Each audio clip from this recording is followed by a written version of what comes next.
Yeah. Welcome back to the channel, you bunch of how are we? Hope you're well. This is a coffee, your eyes do not deceive you. I think this is the first time I've started a video without sipping a white monster, and I do miss that white monster greatly, I must admit. Now, in today's video, as the title suggests, Q&A. I haven't spoken to this camera in about a week, so I'm a little bit nervous. Starting to get a bit shaky, you know what I mean? I'm a little bit... But we're just gonna roll with it. You might be thinking, questions, mate. Who has asked you questions?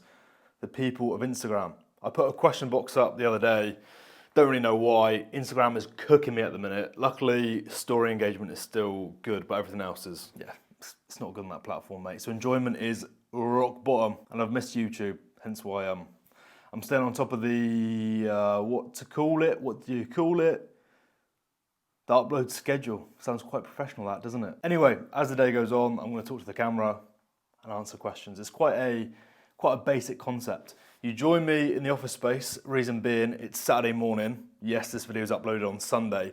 Quick turnaround time. I've got 3 onboarding videos to send across and a setup to do. That's such a weird 4. That's a better 4. Now, if you're new to the channel, you might be thinking, what are you on about? I'm a full-time online coach.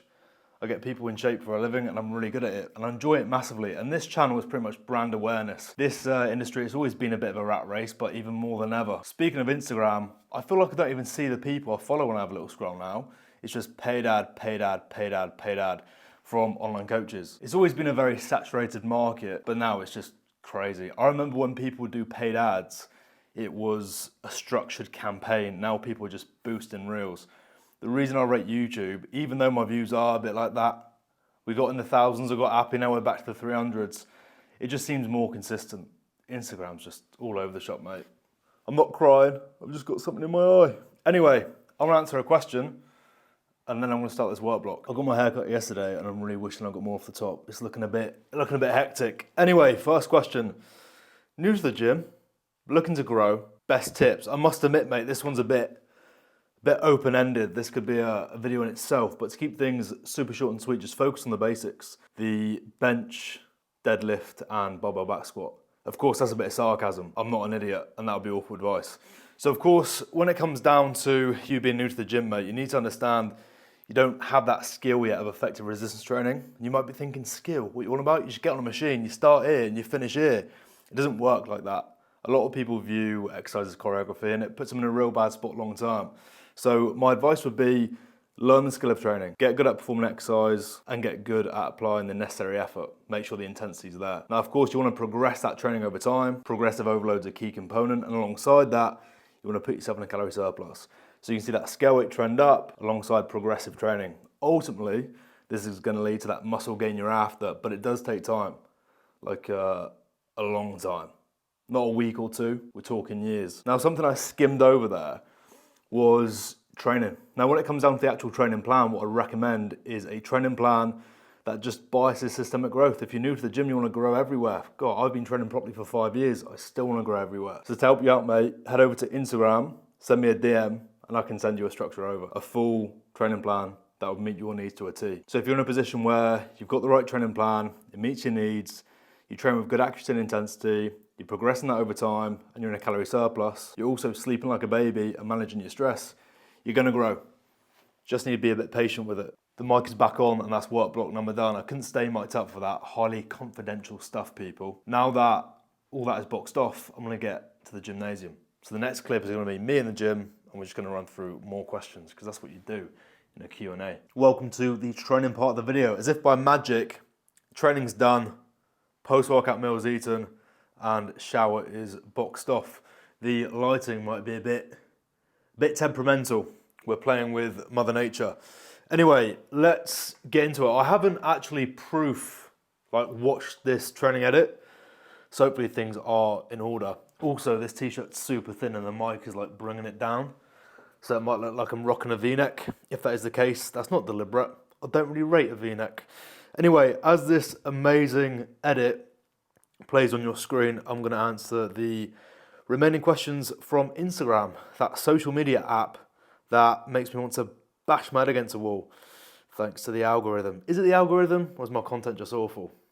Could be a bit of both. Anyway, where do you think most people go wrong? Of course, this is talking about physique development, as this fitness page. I could go on a ramble here and talk about how people think they're doing all the right things when they're actually not, but I'm not going to go down that road. I'm going to say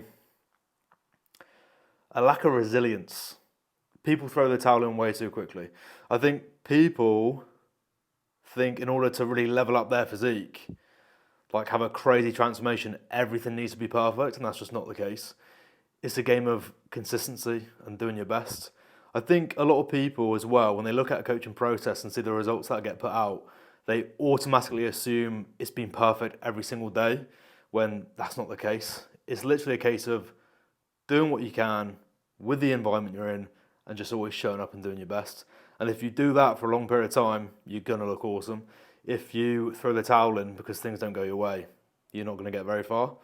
Next question, favourite chest exercise. As it's playing on screen, it seems pretty appropriate. This prime incline press is my favourite chest exercise in my rotation. I'd say my favourite of all time, the Nautilus pin loaded converging, or actually the prime one that isn't working in such an incline. Still works in a slight upward arc, but not as aggressive as the one at this gym. Next question, how come you're not dieting down for Ibiza? I dieted down last year because it worked with the timeline. I was off the back of a pretty big push-up, went from 180 to 205, like a soft 180 as well, up to 205. And then Ibiza was coming up, I need to diet down anyway, so we dieted down. The reason I'm not dieting down this year is because it doesn't work with the timeline. I've still got plenty of room to push up, so that's exactly what I'm going to do.